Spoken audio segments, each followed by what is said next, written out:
Before moving on to the concept of open sets, we first need to understand what an open ball is.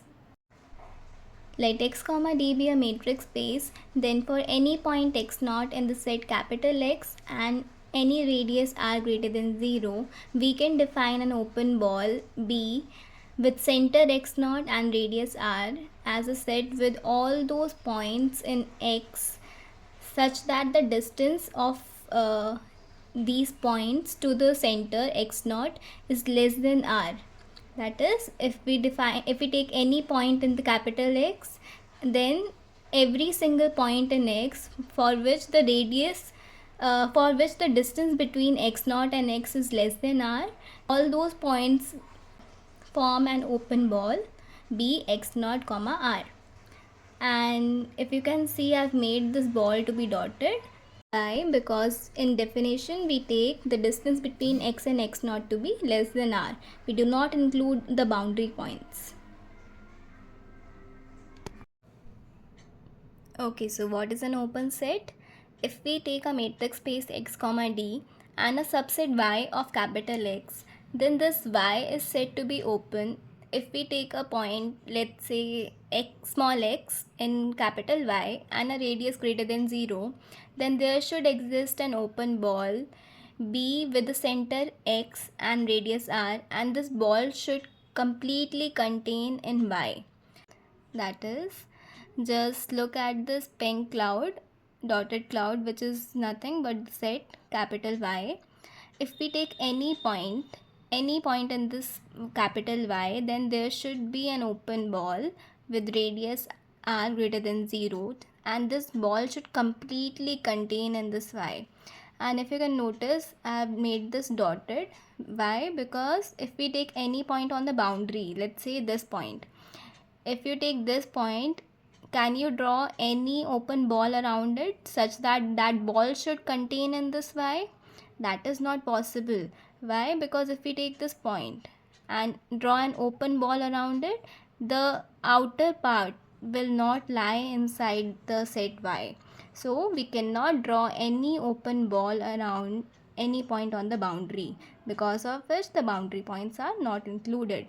So for every point in Y, if we can draw an open ball around that point with radius r greater than 0 and that ball should contain in Y, if this is happening for every single point, then that set is open. Okay, so what can we conclude from this definition? That each point of an open set is the center of some open ball contained in it. That is the other way of writing this definition only. Okay, so every point of an open set has a neighborhood contained in that set. If every point of a set Y is an interior point of Y, then Y is open. If a set is neighborhood of each of its point, then it is an open set. You can go through these points on your own. If you have any doubt, just let me know in the comment section. For understanding these 2 points, you must know what is a neighborhood and what is an interior point of a set. Okay, so let us move on to examples of open set. So if we take a matrix space R comma dot mod of dot, this is the usual metric space which we define by mod x minus y. And in this matrix space, if we say a set y1, if we take a set y1 subset of R, this is the subset of R, real line, we have the subset of R to be 0, 1 interval. This is open. How is this open? If we take this interval 0, 1, and if we take any point in this set, then we can draw an open ball around it such that this whole ball should be contained in this interval, and that can happen at every single point because we are not including the boundary point. This is an open interval, so the boundary points are not included, so we can draw open ball around every single point in this interval. So this interval is open. But if we take this set, which is also a subset of R, this is not open. Why is this not open? Because 0 is included in this one. So 0 is included, so if we take an open ball around it, that open ball will not be contained in this interval. So this is not open. And keep that in mind, not open does not mean closed, because closed has a different definition. We cannot say if a set is not open, then it should be closed. No, that is not correct. Closed sets have a different meaning. So we'll move on to closed sets now.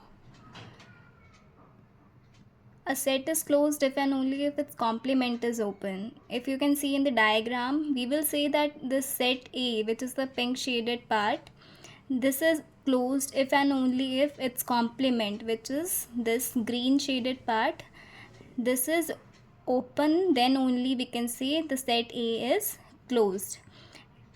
Is this open? Yes, it is open. If you can see, the boundary points are not included in the set B.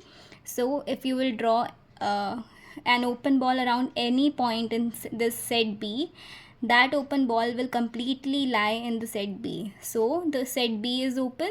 That implies set A is closed. So now we'll see some other definition for closed sets. A set is closed if it contains all its limit point. That implies if the derived set is the set of all the limit points of a set, right? So if the derived set is completely contained in the set, then the set is closed. Other definition is that if the set contains all its boundary points, then also the set is closed. We can see that all the boundary points of this set are included. So that implies the set A is closed. Let us see some examples of closed sets. If we take the same metric space R comma mod of dot and a subset y1 of R to be closed interval 0 comma 1, then this set y1 is closed. How? Because the set of limit point of this set are 0 comma 1 closed interval only, and this we know that every set is subset of itself, so that implies that derived set is completely contained in the set itself. That implies this y1 is closed. But this y2, which we took in open set also, this example is not closed, neither open nor closed. So how? Because the set of limit point of this set is again 0 comma 1 closed interval, which is not contained in this set. That implies y2 is not closed. Okay, so we have two new results. A set can be both open and closed.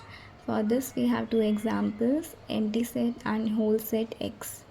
Empty set is open because it has no point, and for a set to be open we require that for every single point there should exist an open ball which is contained in that set. Since there is no point in open set, there's no point in empty set, so the condition is automatically satisfied. Now for closeness, its complement, which is the whole set X, that is open, so that implies the empty set is closed. For whole set X, if we take any point and we draw an open ball around it, that open ball will be contained in the set, so the set is open. And now its complement, which is the empty set, that was open, that implies the whole set X is closed as well. So another result is a set can be neither open nor closed. For this we have already seen an example, which is this y2 one.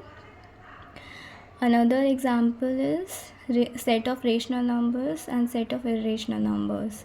Both of these are neither open nor closed. The reason is, if we take any open ball around a rational number, then that will contain an irrational number. Why? Because between two rational there lies an irrational number, and between two irrational numbers there lies an irrational number. So if we draw an open ball around any rational number, there will be an irrational number. That implies that open ball will not contain in the set of rationals. That implies the rational are not open.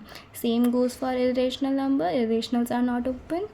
And since the complement of rational number, that is irrational number which is not open, that implies rational can't be closed. Same way irrationals can't be closed. So rational and irrationals are neither open nor closed.